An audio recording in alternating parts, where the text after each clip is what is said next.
জল দাও না দিদি, দিদি একটু জল দাও না।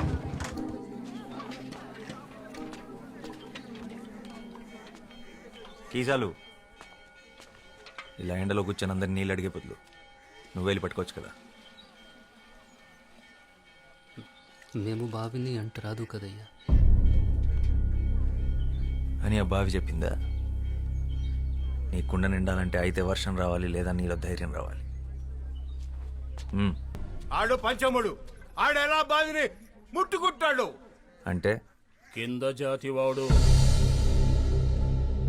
నీళ్లు కూడా కిందేగా ఉన్నాయి, నేల కూడా కిందేగా ఉంది. వాడు తక్కువ కులమాడు. అయితే దాహం తక్కువ వేస్తుందా? ఏ నీటి చుక్క మీద ఏ కులం పేరు రాస్తుంది? వాడు ఇదే ఊర్లో పుట్టాడు, ఇదే ఊర్లో పెరిగాడు, ఇదే మట్టిలో కలిసిపోతాడు. ఆ మట్టిన పుట్టిన తిండిని నీ పిల్లలు తింటున్నారు. వాడు అంటరాని వాడు. అంటరాని వాడైతే మరి వాడు నడిచిన నేల మీద నువ్వెందుకు నడుస్తున్నావు? వాడు పీల్చి వదిలేసిన గాలి నువ్వెందుకు పీలుస్తున్నావు? ఆపేచ్చుగా. నేలకి గాలికి నీటికి బతికించే గుణం ఉంటుందే తప్ప హింసించే కులం ఉండదు. ఆయన కులం కాళ్ళు పట్టు కూర్చోడానికి. ఇది ఋగ్వేదం కాదు, స్వాతంత్ర భారతం. ఓహో, దిగొచ్చాడు అంబేద్కర్. ఇవన్నీ పుస్తకాల్లో రాసుకో, కొని చదువుతాం. రేయ్, నువ్వు గనక బావిని ముట్టుకున్నావో నీ గుడిసెలు కాల్చి నీ చర్మము ఒలుస్తాం. పొద్దు బాబు, నాకు నీళ్ళొద్దు, ఏమొద్దు, మేము పోతాం.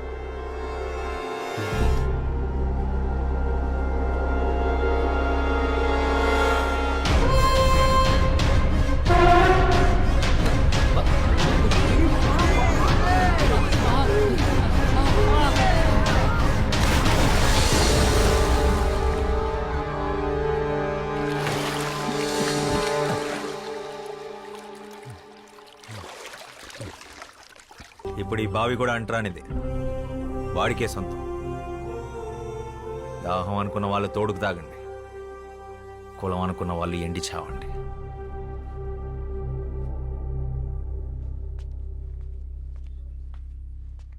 వాడి గుడిసె జోలికెళ్ళావో నీ ఇల్లెక్కడుందో ఈ శ్యామ్ సింగరాయ్కి బాగా తెలుసు. ఖబర్దార్. बंधु हमारे साथ आ जाओ. ఒక తోట ఒక్కడికే పనిచేస్తుంది, ఒక అక్షరం లక్షల మందిని కదిలిస్తుంది. কুকু গেছে জল আনতে পদ্মা দিঘির ঘাটে. পদ্ম দিঘির ঘাটে, পদ্ম দিঘির ఘాటే. చిన్నప్పుడు ఇదే పాట మీ నాన్న నాకు నేర్పించాడు, ఇలాగే ఒళ్ళో కూర్చోబెట్టుకొని. ఇప్పుడు అది మీకు నేర్పించడం నా బాధ్యత. మళ్ళీ ఏం చేశావు శ్యామ్? మీ అన్నయ్య చాలా కోపంగా ఉన్నాడు. మనం ఏం చేసాం? ఏరా, ఇవాళ దాదాబాయ్ ఖరగ్పూర్ నుంచి వస్తున్నారు, జాగ్రత్త. ఆయన ఏమన్నా నోరు మూసుకునుండు, ఎదురు చెప్పొద్దు. ప్రసాదం తీసుకో. పండగ రోజు గొడవ పడకండి. దేని గురించంట? ఈరోజు జరిగిన దాని గురించా, లేక నిన్నటి గొడవ? మొన్నటిదా?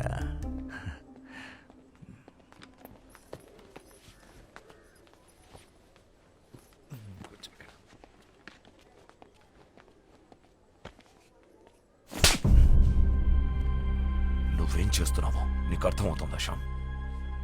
మన కుటుంబం పరువు తీస్తున్నావు. ఆ దళితుణ్ణి మంచినీళ్ళ బావిలో పడేస్తావా? పిచ్చిగాని పట్టిందా? ఇప్పుడు మనల్ని కూడా ఊరు నుంచి వెళ్ళేస్తారా? నీకు ఆ కష్టం అవసరం లేదన్నయ్య, నేనే వెళ్ళిపోతాను. మనిషిని మనిషిలా చూడలేని చోటు ఊరైతే ఏంటి, ఇల్లు అయితే ఏంటి, నేను ఉండలేను. ఓ, నువ్వు ఆ దరిద్రులతో కలిసి దేశాన్ని ఉద్ధరించు. నక్సలైట్లతో కలిసి తిరుగుతున్నావంటగా. ఆ దారి తీసుకోవాలనుకుంటే ఇక్కడికి అడవులు ఎటువైపు ఉన్నాయో నాకు బాగా తెలుసు. నా సిద్ధాంతం వేరు. నీ సిద్ధాంతాలు పుస్తకాలు మీదేసుకుని తగలబెట్టుకోవడానికి తప్ప దేనికి పనికిరావు. మనిషికి స్వార్థాన్ని మించిన సిద్ధాంతం లేదు, అది తెలుసుకో. నిజమే, స్వార్థం గొప్పదే. నీళ్లు బాగుండాలనుకోవడం నీ స్వార్థం, నా ప్రపంచం బాగుండాలనుకోవడం నా స్వార్థం.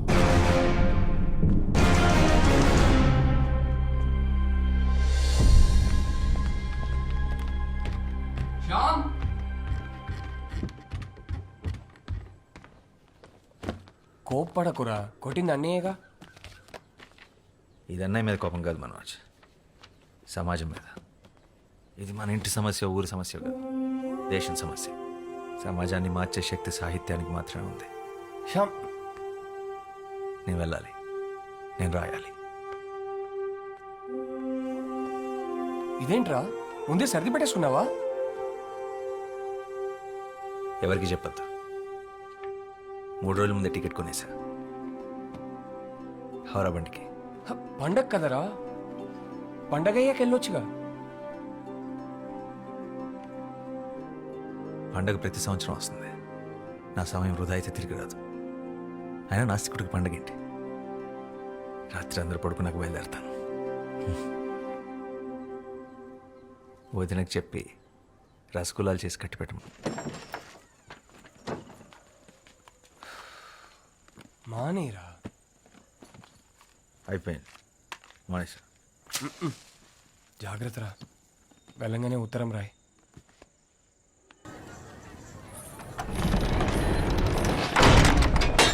దాదా చలోనా? ఎందుకు వాళ్ళని అలా లోపలికి తీసుకెళ్తున్నారు? వాళ్ళ బంగ్లాదేశ్ నుంచి వలస వచ్చిన దేవదాసీలు, దేవుడి భార్యలు. ఏ పరాయి మొగాడు చూపైనా కూడా సోకూడదు. అందుకే అంతర్మహల్కి అంకితం. గుడి కొన్నది కదా, రావాలా, నాట్యం ఆడాలా, లోపల పోవాలా. దాదా లోపల గుడి సేవలు, మేజుబాణీలు, దేవుళ్ళకి అన్ని రకాల సేవలు చేయాలి కదా మరి. এই মেয়েরা সবাই উঠে পড়ো, সারিবদ্ধ হয়ে দাঁড়াও, মহান তো এসে গেছেন। কি হলো, তাড়াতাড়ি যাও, তাড়াতাড়ি। কি হলো কি মেয়েরা, তাড়াতাড়ি যাও, ভেতরে যাও। నీ నాట్యం చాలా బాగుంది. నీతో కొంచెం మాట్లాడాలి. నాతో కాసేపు అలా బయటకు వస్తా? నీ పేరేంటి?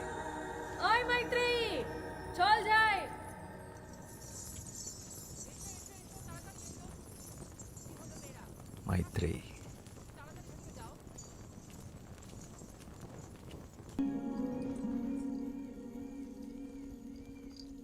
ఏంటి ఇంకా పడుకోలేదా? ఏం ఆలోచిస్తున్నావు? శశి, ఇందాక ఏమైందో తెలుసా? నన్ను ఒకతను తనతో పాటు బయటికి రమ్మని అడిగాడు. బయటకంటే? పూర్తి బయటికి, గుడి బయటికి. నిజంగానా? అవును. మరి వెళ్తున్నావా? ఏంటే వెళ్ళేది? మనం ఎవరో తెలీదా? ఆయన ఎంత ధైర్యం అలా ఎలా అడుగుతాడు? మనం కూడా మనుషులమే అనుకొని అడుగుంటాడులే పాపం. అయినా నేనే నీ స్థానంలో ఉండుంటే అట్నుంచి అటే వెళ్ళిపోయేదాన్ని. వెళ్తావు? ఎందుకు వెళ్ళవు? మనం ఇలా మాట్లాడుకున్న విషయం ఎవరైనా విన్నారంటే కాళ్ళు వెరగొట్టి కూర్చోబెడతారు. నోరు మూసుకొని పడుకో.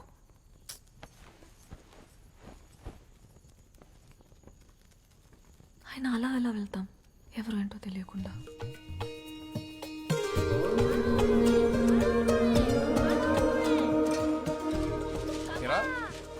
కలకత్తాకి వెళ్ళాలన్నా, రాయాలన్నా? అర్థం లేరా, తొందర ఏముంది? దేవీ నవరాత్రులు అవని. నీకెప్పటి నుంచి దేవి మీద ఇంత భక్తి? భక్తి కాదురా,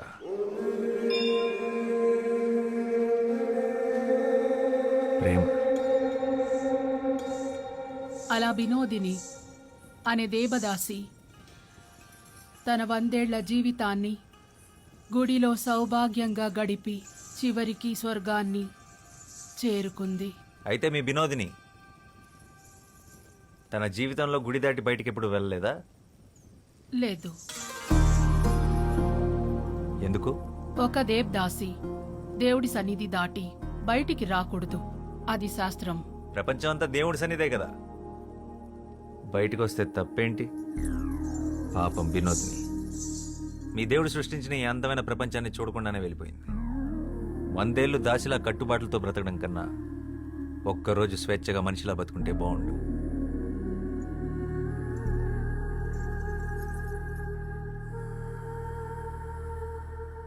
అందరూ వరుసన వచ్చి ప్రసాదాలు తీసుకోండి.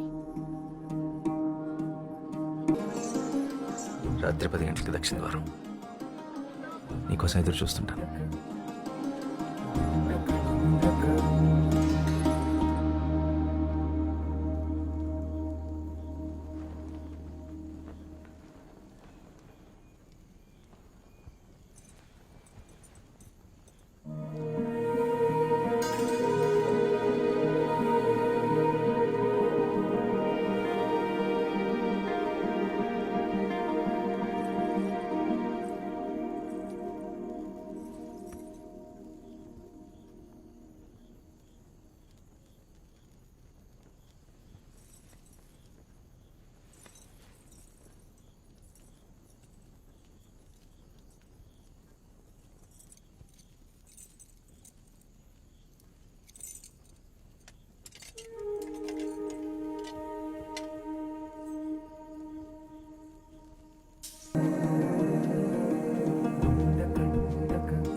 నువ్వు వెళ్ళిపోయి ఉంటావు అనుకున్నాను.